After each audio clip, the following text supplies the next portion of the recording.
ఓ ఫ్యాక్టరీలో కార్మికులు చాలా ఎక్కువ మంది ఉంటారు, యజమాని కూడా ఉంటాడు.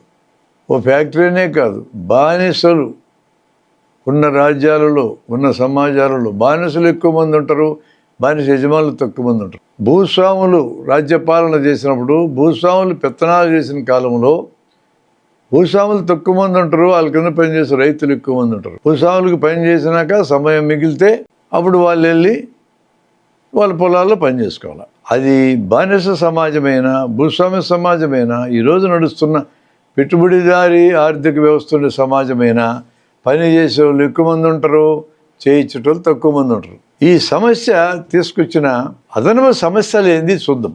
మెజారిటీగా ఉన్న జనాన్ని కొద్దిమంది మైనారిటీ ఎలా కంట్రోల్ చేయగలుగుతున్నారు? ఈ మెజారిటీ జనమే పోలీసులుగా మారుతారు, ఈ మెజారిటీ జనమే సైన్యంగా మారుతారు, మెజారిటీ జనమే ఉద్యోగస్తులుగా మారుతారు. ఇలా ఆదాయాలు పెరగవు, ఇలా జీవితాలు మెరుగ్గావు. కానీ పైన కార్పొరేట్ల ఆదాయాలు నిరంతరం పెరుగుతూనే ఉంటాయి. కరోనాలు కూడా పెరుగుతూనే ఉంటాయి, ఏం రోగం వచ్చినా పెరుగుతూనే ఉంటుంది.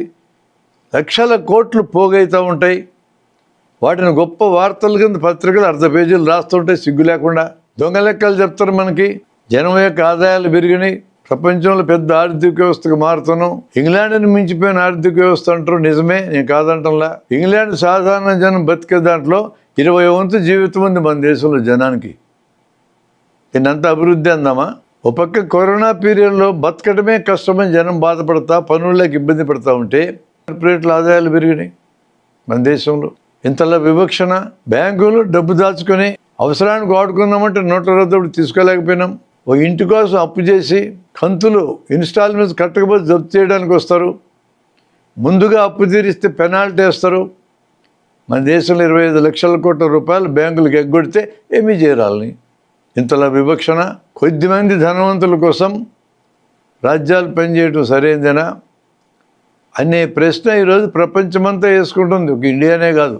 మెజారిటీ జనాన్ని మైనారిటీ ఎట్ట కంట్రోల్ చేయగలుగుతున్నారు అన్నప్పుడు బలప్రయోగం చేసి కాదు వాళ్ళు చేస్తుండేది, సమ్మతితో చేస్తున్నారు.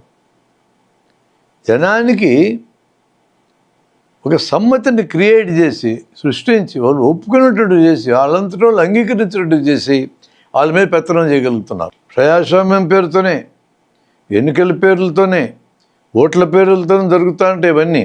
ఎవరైనా ఎమ్మెల్యేగా పోటీ చేయొచ్చు, ఎంపీగా పోటీ చేయొచ్చు మస్తుగా రాస్తాం. ఎవరైనా ఎమ్మెల్యే కాగలరా, ఎంపీ కాగలరా? కోట్లాది రూపాయలు ఉండేవాళ్ళు అవుతారు ఇక్కడ. పేరుకే ఎవరైనా కాగలరని. కార్మికులారా, మీకు స్వేచ్ఛ ఉంది, మీరు ఎక్కడైనా పని చేయొచ్చు, మీకు ఇష్టం లేదు, ఏ ఫ్యాక్టరీలోంచి వెళ్ళిపోవచ్చు అని డైలాగులు చెప్తారు. వెళ్ళిపోవచ్చు, కరెక్టే. ఏదో ఒక ఫ్యాక్టరీలో పని చేయకపోతే సావడం గ్యారంటీ. ఎక్కడో చోట పని చేయాలి. అన్ని ఫ్యాక్టరీలు ఒకే రకంగా ఉంటాయి. అన్ని ఫ్యాక్టరీల్లోనూ యజమానులకు లాభాలు పెరుగుతూ ఉంటాయి, కార్మికులు కడగలు పెరుగుతూ ఉంటాయి. అదేం మారదు. ఎక్కడో చోట పని చేయబోతే చచ్చిపోతావు. డైలాగులకి ఏముందండి, బ్రహ్మాండంగా డైలాగులు చెప్పొచ్చు. ప్రాక్టికాలిటీ చూడండి ఎట్లుందో. ఈరోజు 8 గంటల పని విధానం అంటున్నాం, ఒకప్పుడు లేదట్లా. 16 గంటలు పని చేసుకున్నారు, పిల్లలతో పని చేసుకున్నారు. పిల్లలకు రక్షణ లేదు, కార్మికులకు రక్షణ లేదు. ఇప్పుడు ఈ ఆధునిక యుగంలో భారతదేశంలో కార్మిక చట్టాలు నిర్వీర్యం చేసి కార్మికులకు భద్రత లేకుండా కూడా చేస్తున్నారు. ఎప్పుడో జరిగింది కాదు, ఇప్పుడు జరుగుతూ ఉంది. బ్రహ్మాండమైన ఉద్యోగం, ఐటీ ఉద్యోగం అంటున్నాం, లక్షల జీతాలు అంటున్నాం. అర్థమవుతుందా మనకి? కరోనా పీరియడ్లో ఇంటి దగ్గర నుంచి పని చేయమన్నారు, ఆఫీసుని ఇంటికి తరలించారు. ఐటీ ప్రొఫెషనల్కి లేటెస్ట్ బ్రాండ్ యాపిల్ డెస్క్టాప్ ఇస్తే నాకు బ్రహ్మాండంగా ఇచ్చింది మా కంపెనీ అనుకుంటున్నారు వాళ్ళు. నీకు బ్రహ్మాండంగా ఇవ్వలా, నువ్వు పని మానేస్తే ఉడబెరుక్కుంటారు, అందులో అనుమానం ఏం లేదు. ఆఫీసులో చేయాల్సిన పని ఇంటికి ట్రాన్స్ఫర్ చేస్తున్నారు, నీ పర్సనల్ లైఫ్ లేకుండా చేస్తున్నారు, నీ ఫ్యామిలీ లైఫ్ లేకుండా చేస్తున్నారు. ఇప్పటికే ఐటీ ప్రొఫెషనల్స్కి పెళ్ళి అయితే దాంపత్య జీవితాలు కూడా లేకుండా పోతున్నాయి. ఎవడి పని వాళ్ళదే. టెన్షన్తో వంధ్యత్వం వస్తూ ఉంది, పిల్లలు పుట్టడం తగ్గిపోయింది, వీరి కణాలు తగ్గిపోయినాయి. ఇన్ని సమస్యల మధ్యలో ఇప్పుడు ఆఫీసుని ఇంటికి ట్రాన్స్ఫర్ చేశారు. వాళ్ళకేం దగ్గర టార్గెట్స్ పెడతారు, పని చేసుకుంటారు. ఆఫీసులో కరెంటు బిల్లు తగ్గిపోద్ది, ఆఫీస్కి మిమ్మల్ని అందరిని మోసుకెళ్ళడానికి ట్యాక్సీ ఖర్చు తగ్గిపోద్ది. ఆఫీసుల మధ్యలో మీరు వెళ్ళి టీలు కాఫీలు తాగుతూ ఉంటే ఆ టైం మిగులుతుంది. ఆఫీసులో మీరు బాతకానీలు వేసుకుంటే ఆ టైం మిగులుతుంది. టార్గెట్ పెడతారు, ఇంటి దగ్గర పని చేస్తారు. ఏ ఐటీ ప్రొఫెషనల్ ఇంటికైనా మీరు వెళ్తే సడన్గా మన కళ్ళ ముందు మాయమవుతారు. అతను ఏం చేస్తున్నాడు, పక్క రూమ్కి వెళ్ళి నెట్లోంచి పని చేస్తున్నాడని చెప్తారు. అరే నీ ఇల్లు ఆఫీస్గా మారడం ఏందిరా బాబు, అది నీ సొంత విషయం కదా. పని 8 గంటలు రిక్రియేషన్ అండ్ రెస్ట్, 8 గంటలు నీ సొంతంగా ఉండాలి కదా. 16 గంటలు నీకు దక్కలు పడ్డ టైంలోంచి ఆఫీసు దూరడం ఏంది? ఆధునిక కాలంలో జరుగుతున్న దోపిడీల కార్యక్రమాలు, ఆరోగ్య దోపిడీలు, ఆర్థిక దోపిడీలు అంటారు వీటిని. వీటికి మూలం ఎక్కడుందనేది మనం మాట్లాడదాం. అందుకని నేను వెనక్కి వెళ్తున్నా.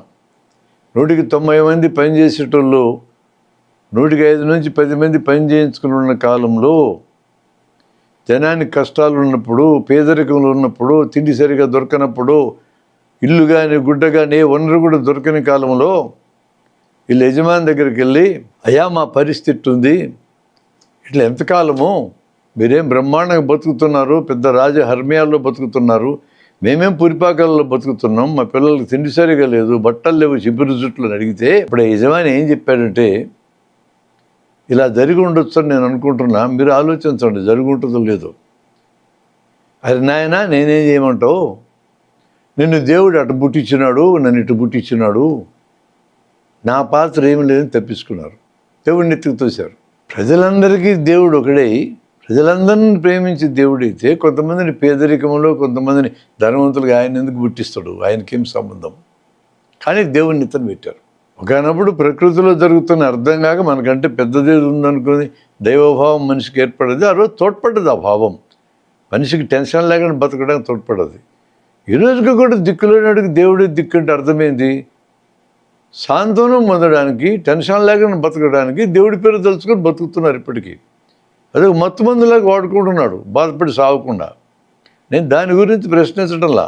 ఇక్కడ ఈయన్ని పేదోడిగా పుట్టించటము, వీడి కష్టాలు కలిగించడం దేవుడికేమో సంబంధం, వాడిని ధనవంతుడికి పుట్టించటం, అది చెప్పి తప్పించుకున్నారు. మీరు పుణ్యం చేయండి. మరి కొత్త పదం పుణ్యం అంటే ఏంది?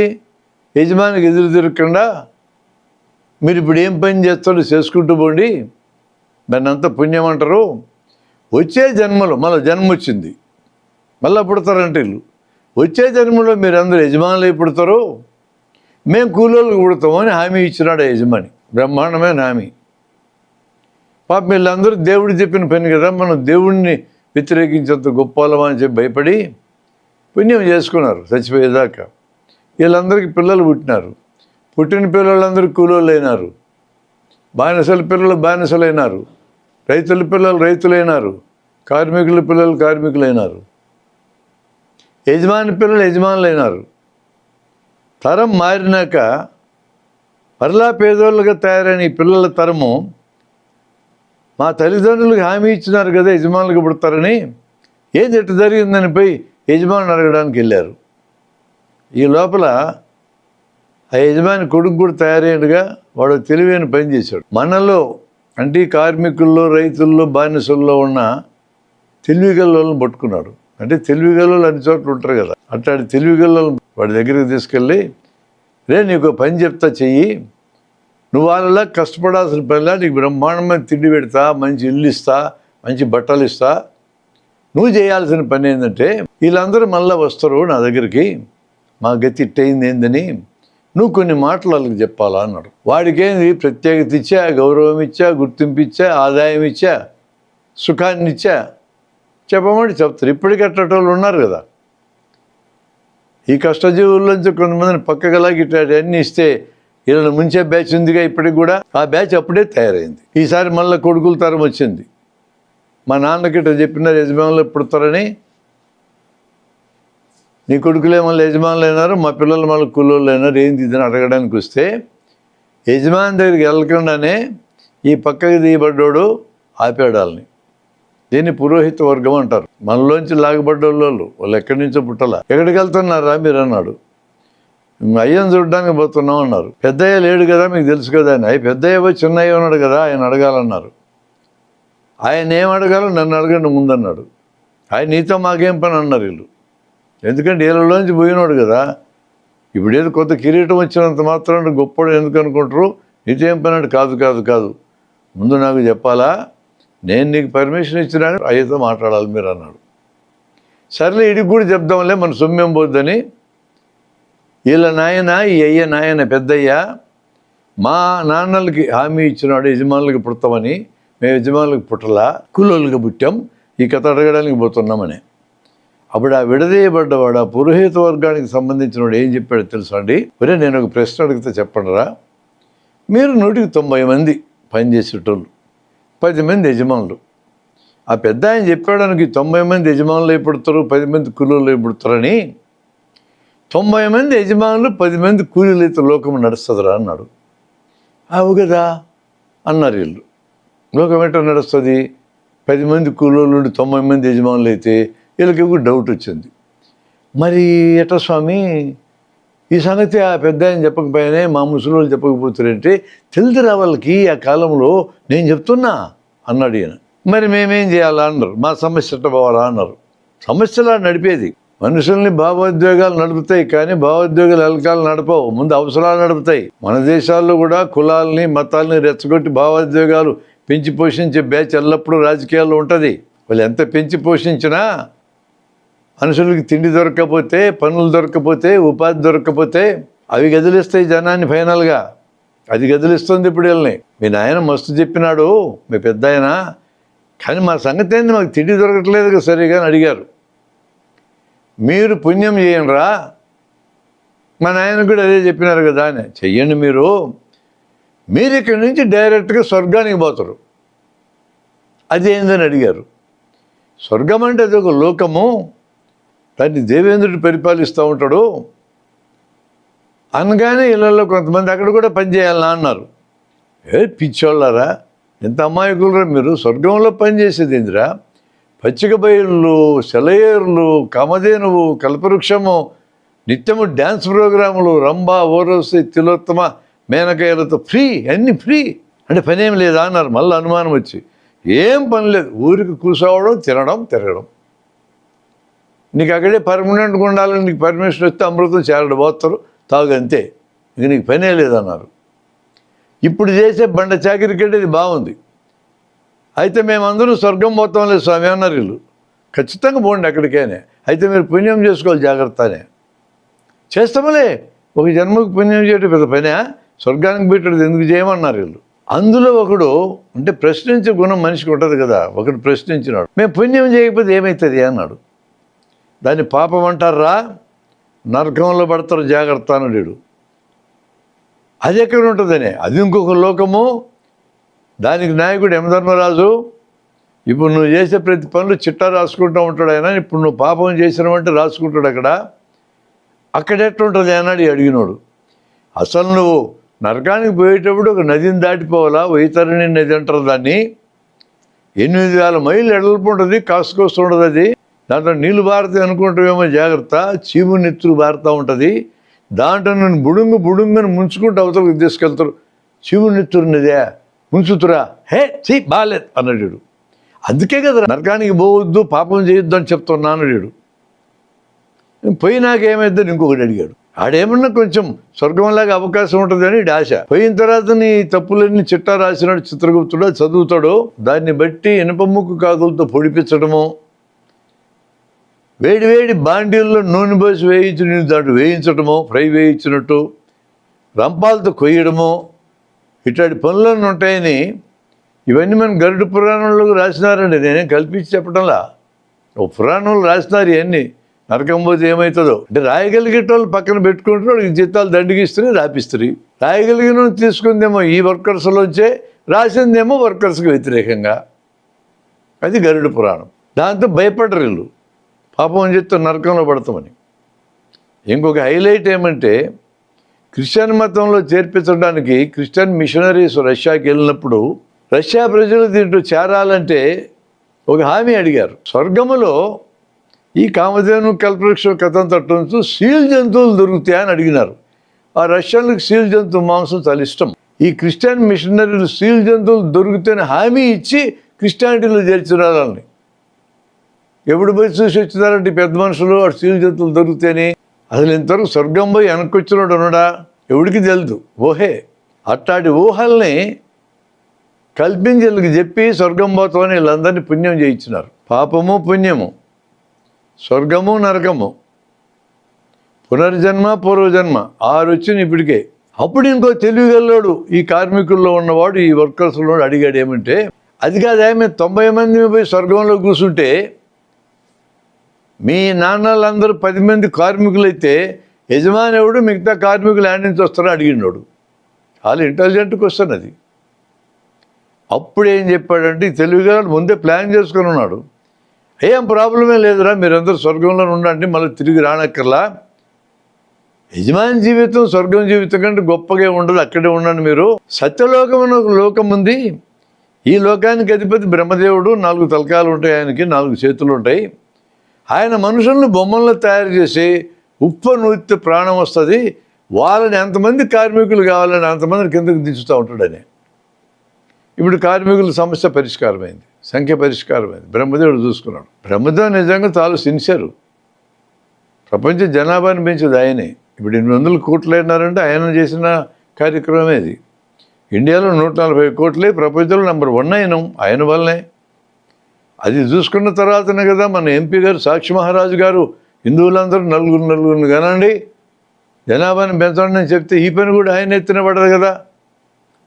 ఓ ప్రముఖ రాజకీయ నాయకుడిని ఒక్క కొడుకుని కన్నా పొరపాటున ఇద్దరిద్దరిని కనని చెప్తే ఈ పని కూడా ఆయన ఎత్తున పడదు కదా. బ్రహ్మదేవుడు చాలా సిన్సియర్, నిరంతరం మనుషులను పుట్టించే కార్యక్రమం అయింది. అలా పుట్టిస్తూ జనాభాను పెంచుతూ కూర్చున్నాడు. మీకేం భయం లేదురా, కార్మికులు సంఖ్య తగ్గుద్దని భయంలే, బ్రహ్మదేవుడు చూసుకుంటాడని. ఆ సమస్య పరిష్కారమైంది. దాంతో అందరి క్వశ్చన్స్కి ఆన్సర్లు దొరికినాయి. వీడి ఉద్యోగం స్థిరపడది, పురోహిత వర్గం వాడి ఉద్యోగం. వీళ్ళందరికీ ఇళ్ళగా విన్నారు, పుణ్యం చేయటం మొదలుపెట్టినారు. అది అప్పుడెప్పుడో జరిగింది, ఇప్పుడు జరగదని అనుకుంటారు చాలామంది.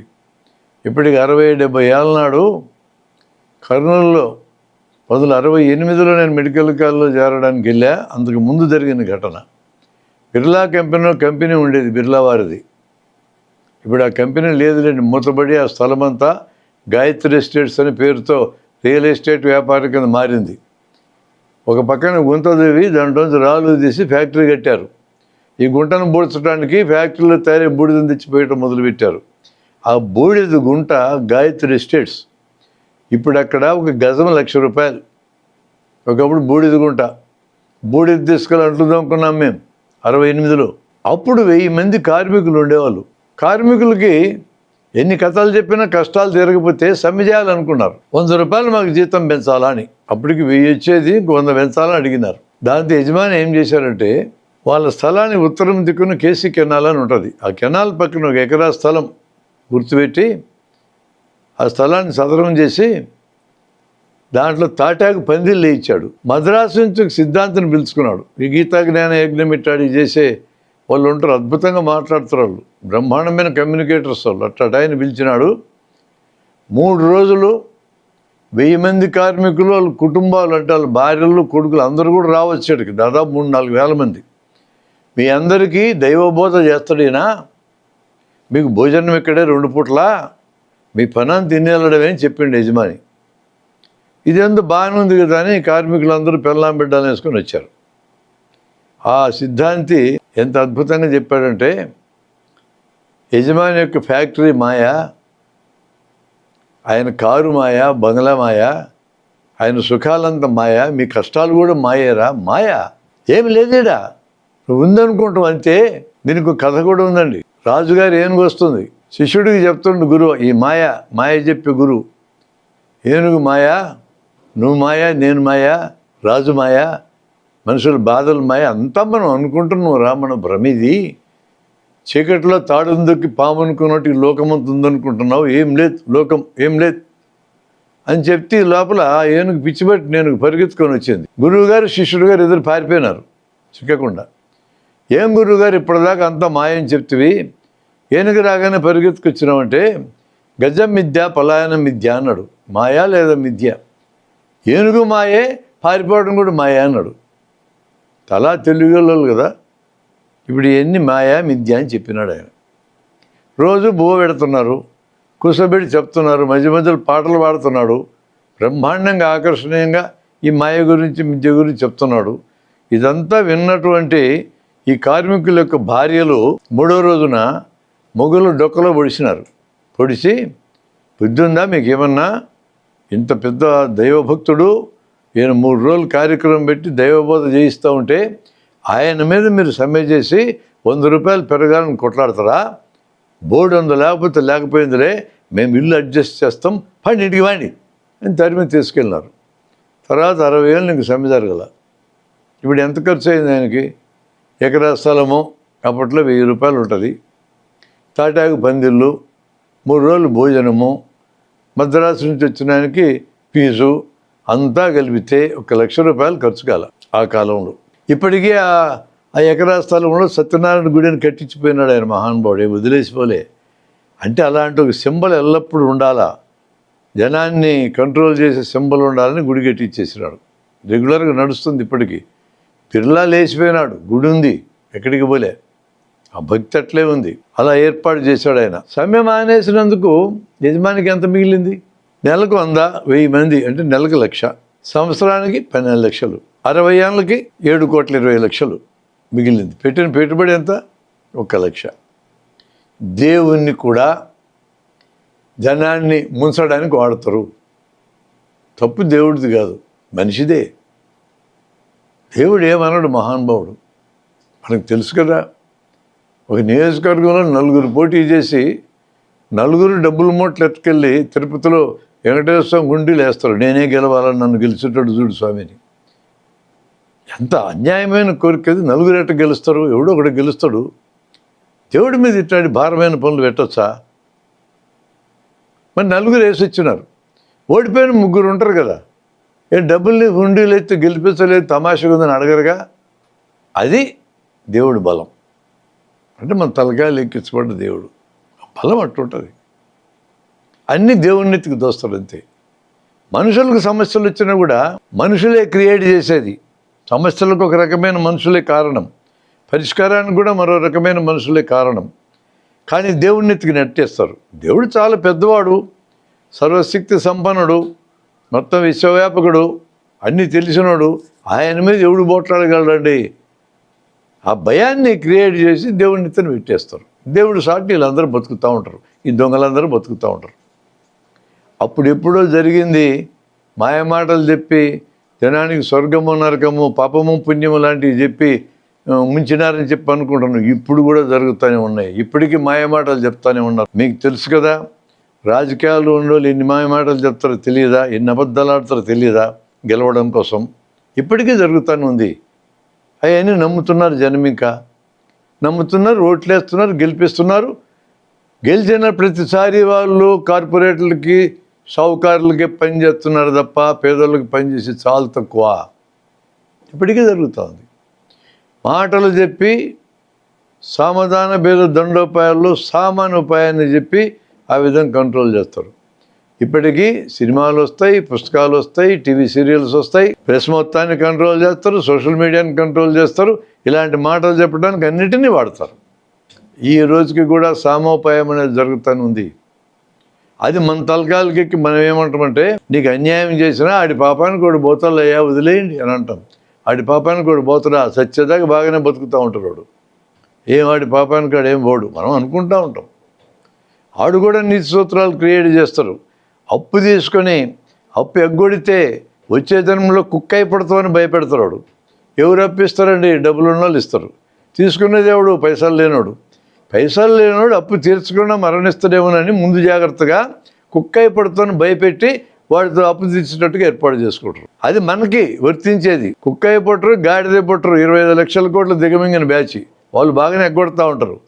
చిన్న చిన్న వాళ్ళు ఎవరు బ్యాంకులకు ఎగ్గొట్టకూడదని మనకు నీతి సూత్రాలు చెప్తారు. మనం చచ్చి చెడి చివరికి మన మర్యాద బొద్దని, గౌరవం బొద్దని, సావటానికి ఆత్మహత్యలు కూడా సిద్ధమవుతాం, అప్పులు మాత్రం తీరుస్తాం. వాడు ఎగ్గొడతాడు, కాళ్ళరెగరేసి తిరుగుతూ ఉంటాడు. విదేశాలు కూడా పారిపోతారు. పారిపోవడానికి మనమే సహాయపడుతుంటాం విమానాలు ఎక్కించి. కాంట్రాస్ట్ చూడండి ఎట్లుంటుందో. అప్పులు ఎగ్గొడితే కుక్క అయిపడుతూ అన్నాం కదా, వాళ్ళందరూ కుక్కలై పుట్టరే. మరి కుక్కలై పుట్టేది మనకేనా? వాళ్ళకి లేదా? ఇలాంటి నీతి సూత్రాలు కూడా తయారు చేస్తారు. ఇది సామోపాయం. ఇన్ని రకాల నీతి సూత్రాలు చెప్పి, ఇన్ని గ్రంథాలు రాసి, ఇన్ని పురాణాలు లాంటివి రాసి జనాన్ని భయపెట్టడానికి చూస్తున్నాడు. బాధలు బూడల్లో అడిగి తిండి దొరకటంలా. ఇప్పటికీ తిండి దొరకడం వల్ల మన దేశంలో 120 నుంచి 30 మంది కడుపు నిండా తిండి దొరకదు. ఇప్పటికీ ఉంది.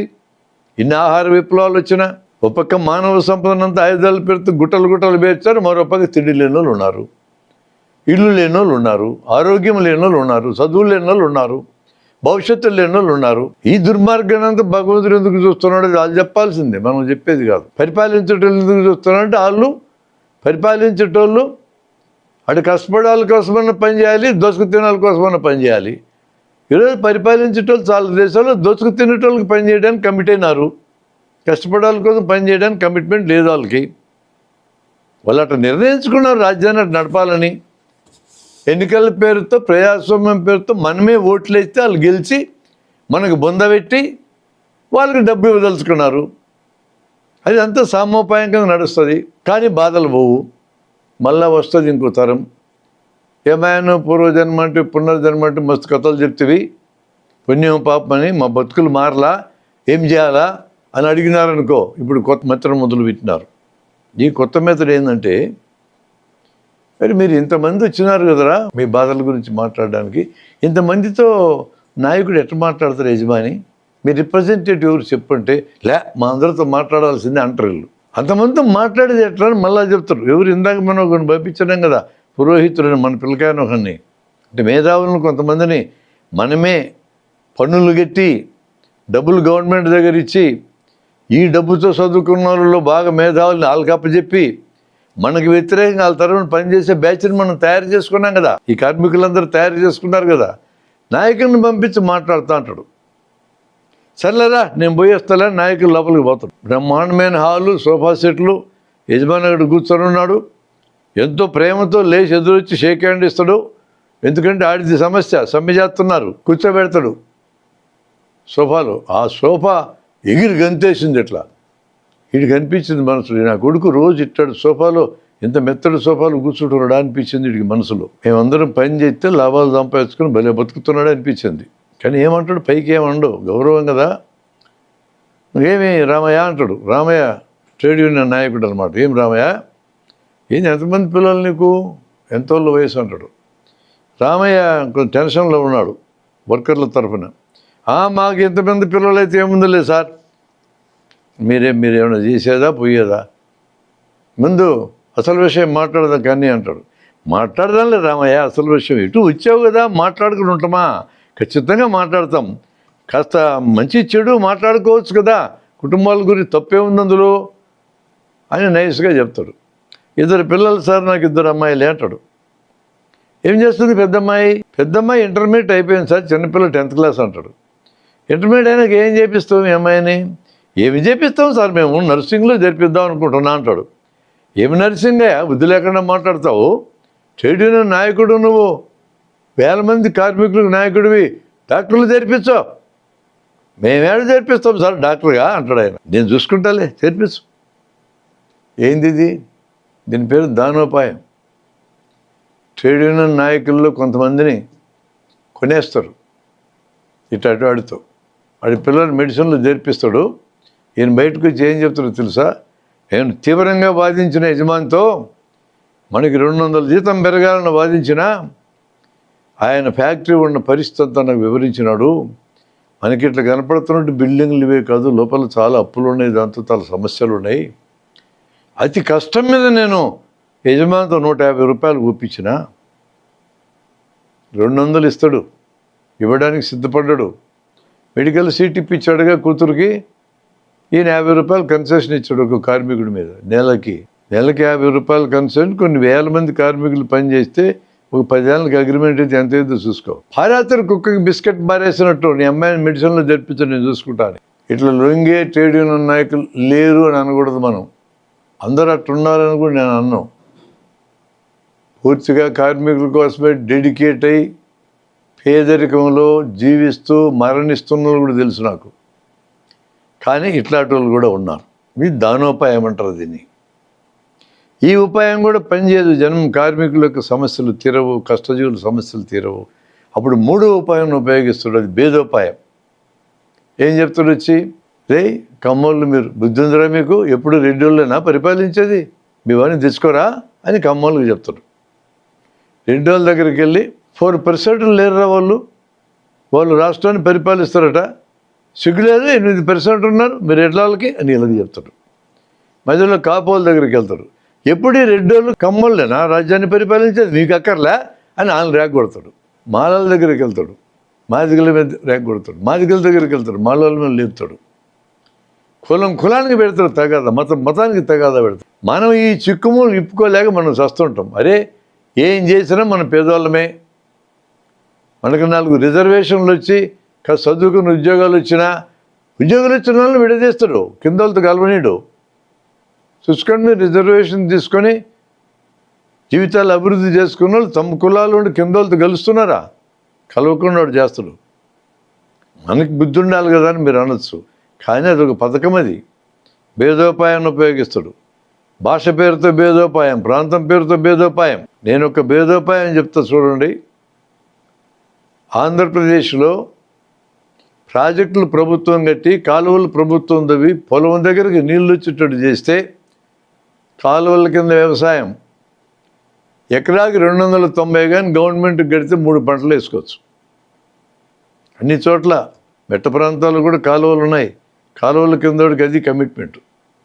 మెట్ట ప్రాంతంలో వ్యవసాయం చేసేటోడు బోరు వాడే వేసుకొని, వాడే మోటార్ పెట్టుకొని, మోటార్ చెడిపోతే రివైండింగ్ అతనే చేసుకొని, కరెంటు బిల్లు ఆడే కట్టుకుంటే తను తెచ్చిన అప్పుల మీద ఏడాదికి 7,000 వడ్డీ అవుతుంది.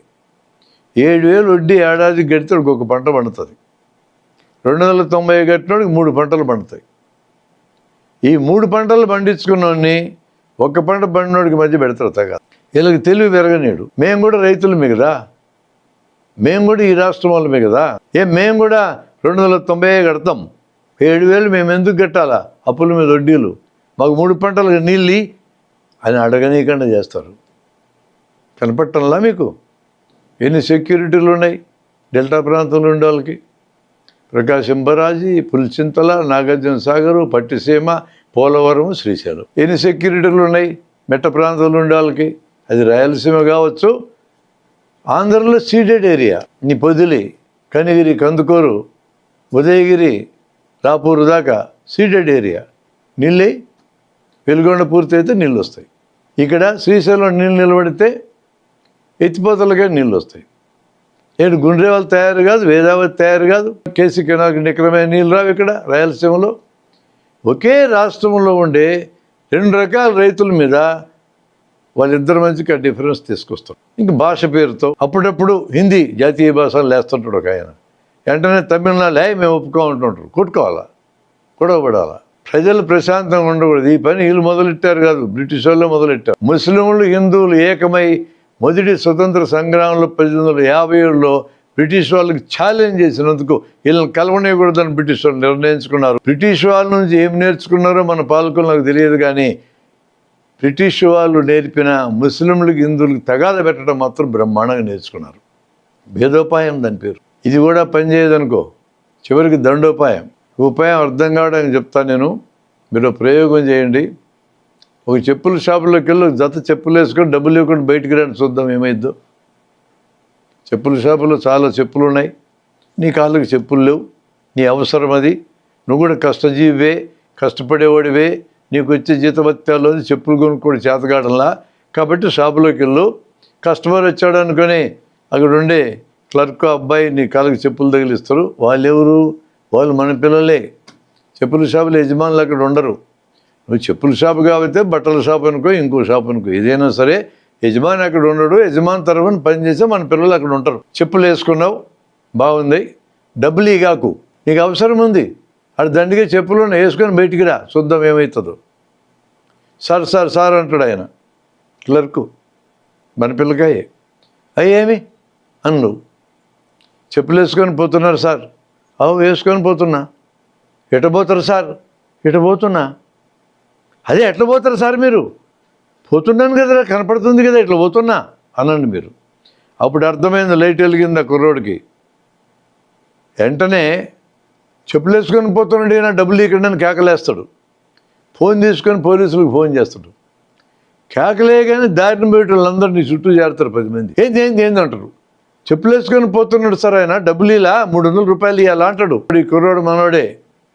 ఆ చుట్టూ చేరిన జనమందరూ మనలాంటి కార్మికులు, కర్షకులు లాంటి పిల్లలే మన చుట్టూ చేరుతారు. ఏం చెప్పులు వేసుకొని పోతున్నావు, తమాషగా ఉంది అంటారు వాళ్ళు. ఎంతమందికి చెప్పాలరా? ఎట్ట చెప్పులు వేసుకొని పోవాలో ఆడికి చెప్తుని ఇటు వేసుకొని పోతున్నా, నాకు అవసరం ఉంది, అక్కడ దండిగా ఉన్నాయి అంటాడు వీడు. అంటే అక్కడ దండిగా చెప్పులు వేసుకొని పోయితేనా? అవసరం ఉందన్నారు కదా, అవసరం ఉంటే వేసుకొని పోయితేనా అని అరుస్తారు ఈ 10 మంది. అప్పుడు ఈ చెప్పులు వేసుకొని పోయి కుర్రోడు ఏమంటారంటే, షాప్ ఏమన్నా మీదిరా? కాదు. ఆ పిల్లోడా నీ బంధువా? కాదు. మీకేం సంబంధంరా నేను చెప్పులు వేసుకొని పోతే అనగానే టక్కన అక్కడ ముందుకు వచ్చాడు. వాడికి వేసి ఒక గేట్ వేసి ఉండి చెప్పులు వేసుకొని పోయాడు. వాడికి వెనక్కి దగ్గాడు. మిగతా 4 చుట్టూ పట్టుకున్నారు. పట్టుకుంది ఎవరు? మనోళ్ళు. పట్టుకుంది ఎవరిని? మనోడిని. ఈ లోపల పోలీస్ ఆయన వచ్చాడు. ఆయన ఎవరు? మన పిల్లకాయ. పోలీస్ ఆయన మన పిల్లకాయ. ఆడికి టోపీ ఇచ్చింది, ఆడికి బెల్ట్ ఇచ్చింది, బూట్ ఇచ్చింది, డ్రెస్ ఇచ్చింది, జీతం ఇచ్చింది కూడా మనమే. రాగానే లాఠీ కర్ర తీసుకుని ఎవరు ఇక్కడ చెప్పులు వేసుకొని పోతున్నాడు డబ్బులు ఇవ్వకుండా అనగానే ఈ అమాయకుడు నేనే అంటాడు. టక్కన వేసి కొడతాడు లాఠీతో. కొట్టింది ఎవరిని? మనోడిని. కొట్టింది ఎవడు? మనోడే. అదండి వ్యవస్థ. ఇది దండోపాయం. ఆయుధాలు కానీ లాఠీలు కానీ ఉపయోగించి మనల్ని తన్నడానికి మన వాళ్ళని ఉపయోగిస్తాం. దేశభక్తి అనే పేరుతో ఎక్కించి బార్డర్కి అవతల ఆ దేశము, యువతలు ఈ దేశము, అక్కడుండే మధ్యతరగతి పేదలకు దేశభక్తిని ఆడెక్కిస్తాడు, మనం ఇక్కడ ఎక్కిస్తాము. అప్పటిదాకా బాగానే మాట్లాడుకునే వాళ్ళు కాస్త యుద్ధం రాగానే ఆడిని పట్ట కాల్చుకుంటారు. బార్డర్కి అవతల యువతల బంధువులు ఉంటారు. మళ్ళా మన పిల్లలే. కాపాడేది ఎవరిని? దేశాన్ని సమగ్రతను కాపాడుతారు అంటుంటాం. కాపాడుతారు, అది కరెక్టే. ముందు కాపాడేది ఈ దేశంలో ఉండి సావుకారులు, ఆ దేశంలో సావుకారులు. అక్కడ ప్రజల సమస్యలు తెచ్చడం వాళ్ళకి చేత కాకపోతే, ఇక్కడ ప్రజల సమస్యలు తెచ్చడం వీళ్ళకి చేత కాకపోతే సులువుగా దొరికేది యుద్ధం. యుద్ధం సాటిని ఎవడేం దాక్కోగలడు. ఈరోజు మానవ సంపద మొత్తం 1/3 వంతు యుద్ధ పరికరాల కింద మూలబడి ఉంది. ఆ సంపదను మొత్తాన్ని పక్కకు తీసి ప్రజలకు ఆహారం, దుస్తులు, ఇళ్ళు, వైద్యం, విద్య ఇదలుచుకుంటే అసలు ఒక్కడికి కూడా కొరత లేకుండా తయారై ఉండేది ప్రపంచంలో. ఈ వ్యవస్థ పని చేయదో. ఈ వ్యవస్థ సామధాన భేద దండోపాయాలతో జనంలో సమ్మతిని సృష్టించి మన బాధలకు కారణం మనమే అని కర్మ సిద్ధాంతం చెప్పి, మన బాధలకి కారణం దేవుడని చెప్పి ఆయన ఎత్తిన దోసి, ఇక్కడ మనలాంటి మనుషులే మనకు సమస్యలు సృష్టించి బ్రహ్మాండంగా బతుకుతూ ఉంటారు. మనల్ని పేదరికలు ముంచుతూ ఉంటారు. 1000 కోట్లు ఆస్తి ఉన్న కథను ఏమంటున్నాడు ఏనండి, నాకేందా నిద్ర పట్టకుండా ఉంది, టెన్షను, ఎప్పుడు ఏ ఈడీ దాడి చేస్తుందో, ఐటీ దాడి చేస్తుందో, సిబిఐ దాడి చేస్తుందో భయంగా ఉంది. ఎదురుగా కార్మికులు నా దగ్గర పనిచేసేటోళ్ళు ఎంత హ్యాపీగా ఇసుక మీద పడి నిద్రపోతున్నారు చూడు అని అన్నాడు ఒకరోజు. అయినా నీకు డబ్బులు ఎక్కువై బాధలు పెరిగినాయిరా, వాడికి పైసలు లేక ఆడికి బాధలు ఉన్నాయి, ఇల్లు లేదు వాడికి, అందుకని ఇసుక మీద పడుకున్నాడు. ఒక పని చేయరాదే మీరు, నీ డబ్బులు ఆడికి ఇస్తే ఆడి సమస్య పరిష్కారం అవుతుంది, నీ సమస్య కూడా పోతుంది కదా అని సలహా ఇచ్చాడు ఒక అతను. చేస్తాడా నా పని? కథలు చెప్పడానికి చేస్తాడు ఇది. ఆ డబ్బులు ఇడికెందుకు ఇస్తాడు? ఇంకా పోగేసి పీల్చి పిప్పి చేసి ఇక్కడ గుట్టలు కొండలు డబ్బులు పోగేసుకోవడం పెట్టని చూస్తాడు తప్ప అలా పెంచే ఆలోచన ఉందా? కార్పొరేట్ సోషల్ రెస్పాన్సిబిలిటీ కింద 1% 2% మెతుకులు ఇదిలిచ్చినట్టు ఇదిలిస్తారు. సిద్ధాంతాలు కనిపెడతారు మేధావులు మన దగ్గర నుంచి పోయినటువంటి వాళ్ళ కోసం. ట్రికిల్ డౌన్ థియరీ అని. ఉత్పత్తి బ్రహ్మాండంగా పెరిగి సావుకారులకు ఆదాయాలు పెరిగితే ఏళ్ళ సందుల్లోంచి కింద కారద్దంట, అది తీసుకొని మనం బతకాల. అది ట్రికిల్ డౌన్ థియరీ అంటే. సారాంశం ఏంటంటే, ఈ వ్యవస్థలో మనిషి దోచుకునే కార్యక్రమం, కొద్దిమంది ధనవంతులై అనేక మంది పేదోళ్ళుగా ఉండే పరిస్థితి, శ్రమ చేసినాడు కాబట్టి తెలివిండిది గారు సంపాదిస్తున్నాడు అనేది ఒక తేడా ఉంటుంది, ఒప్పుకుంటాము దాన్ని.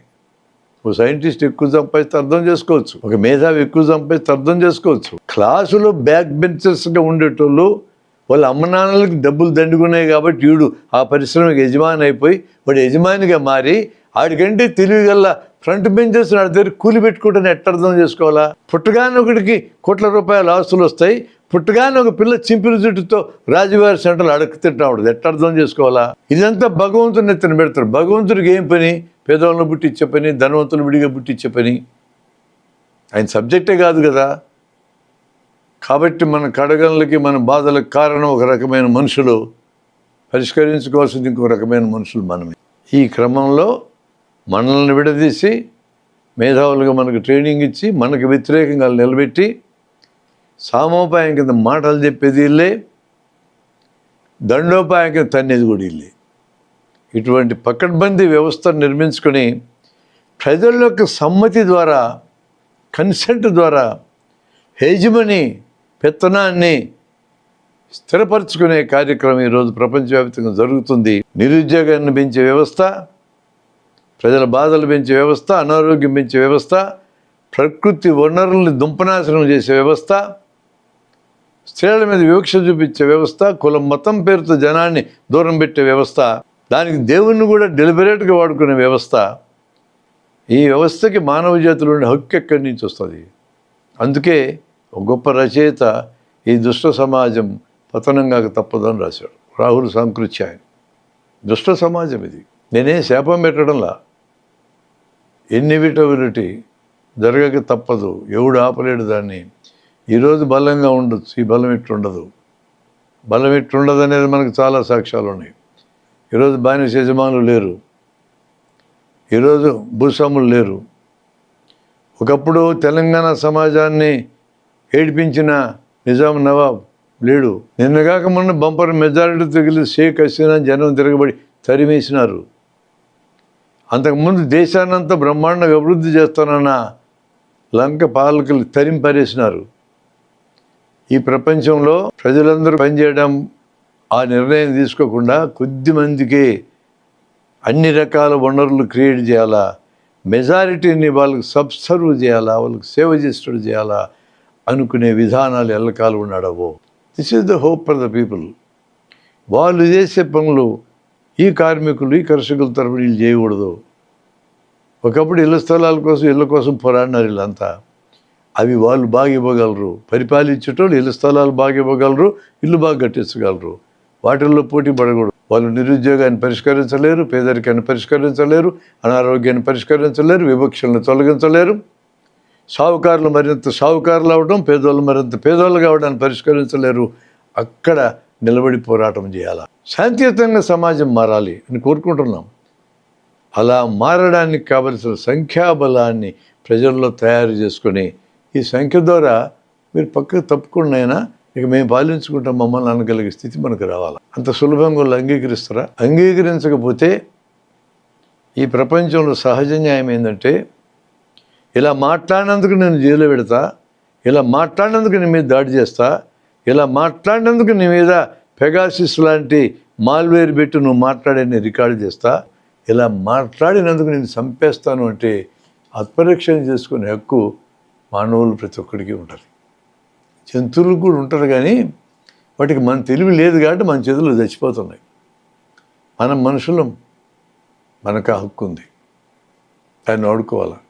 ఒకసారి హక్కును మనం వాడుకొని మనుషుల మధ్య ఇలాంటి వ్యత్యాసాలు లేకుండా సమాజాన్ని నిర్మించాలని మనం అనుకున్నాక, అవసరం లేకుండా ప్రకృతి నియమం ఆధారం లేకుండా జంతువులు తెలిపోకూడదు. ప్రకృతిలో వృక్షజాతులు మనకు ఆహారం అవే ఇస్తాయి కావాలని. మామిడి చెట్టు మామిడికాయలు ఇస్తుంది, కాయలు తిని టెంకల్లో పడేస్తే తన జాతిని పెంచుకోవడానికి ఇస్తుంది. మామిడికాయలు తినటం చెట్టుకు ద్రోహం చేయటం కదా, దానికి మేలు చేయటమే. మకరందం పీల్చుకుంటే తుమ్మెద కాళ్ళకు అంటుకుని పుప్పొడిని తీసుకెళ్ళి ఇంకో చెట్టుకు అందిస్తుంది. మకరందం లాక్కుంటుంది, ద్రోహం చేస్తుంది, తుమ్మెద అనకూడదు. ఇటు జాతిని పెరగడానికి తోడ్పడుతుంది. ప్రకృతిలో అట్టాటి నియమాలను మనం గౌరవించాలి. రాబందు పెక్కుతాడు చనిపోయిన జంతువుని అడవిలో.